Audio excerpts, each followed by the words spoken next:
The incursion and bombardment of Gaza is not about destroying Hamas. It is not about stopping rocket fire into Israel. It is not about achieving peace. The Israeli decision to rain death and destruction on Gaza, to use lethal weapons of the modern battlefield on a largely defenseless civilian population, is the final phase in the decades-long campaign to ethnically cleanse Palestinians. The assault on Gaza is about creating squalid, lawless, and impoverished ghettos in the West Bank and Gaza, where life for Palestinians will be barely sustainable.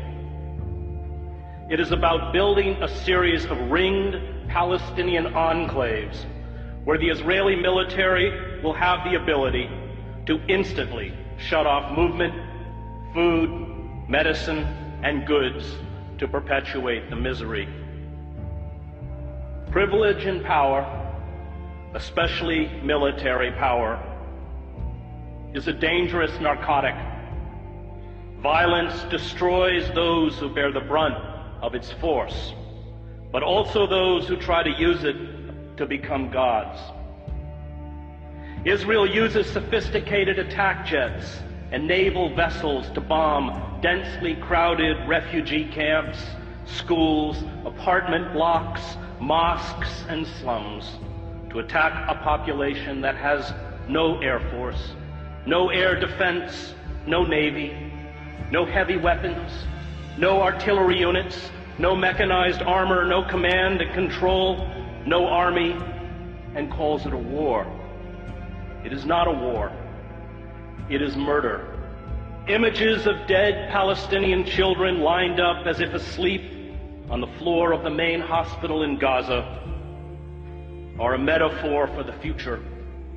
Israel will from now on speak to the Palestinians in the language of death. Those who orchestrate such sieges do not grasp the terrible rage born of long humiliation, indiscriminate violence, and abuse. A father or a mother whose child dies because of a lack of vaccines or proper medical care does not forget. A boy whose ill grandmother dies while being detained at an Israeli checkpoint does not forget. Families who carry the broken bodies of their children to hospitals do not forget.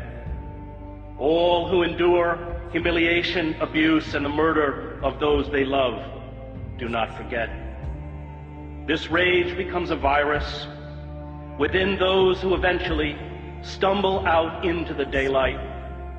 Is it any wonder that 71% of children interviewed at a school in Gaza recently said they wanted to be a martyr?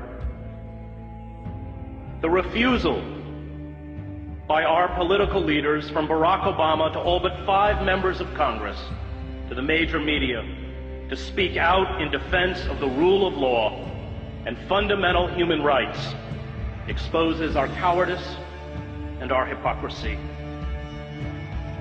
The public debate about the Gaza attack engages in the absurd pretense that it is Israel, not the Palestinians, whose security and dignity is being threatened. This blind defense of Israeli brutality towards the Palestinians is a betrayal of the memory of all those killed in other genocides in other times. The lesson of the Holocaust is not that Jews are special. It is not that Jews are unique. It is not that Jews are eternal victims. The lesson of the Holocaust is that when you have the capacity to halt genocide, and you do not, no matter who carries out that genocide or who it is directed against, you are culpable.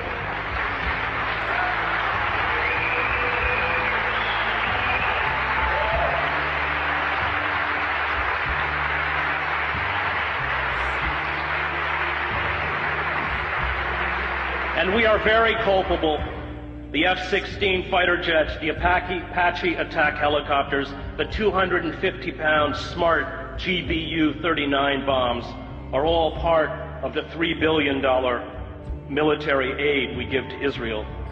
Palestinians are being killed tonight with American-made weapons.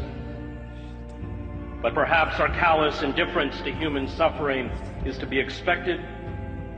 We, after all, kill women and children on an even vaster scale in Iraq and Afghanistan.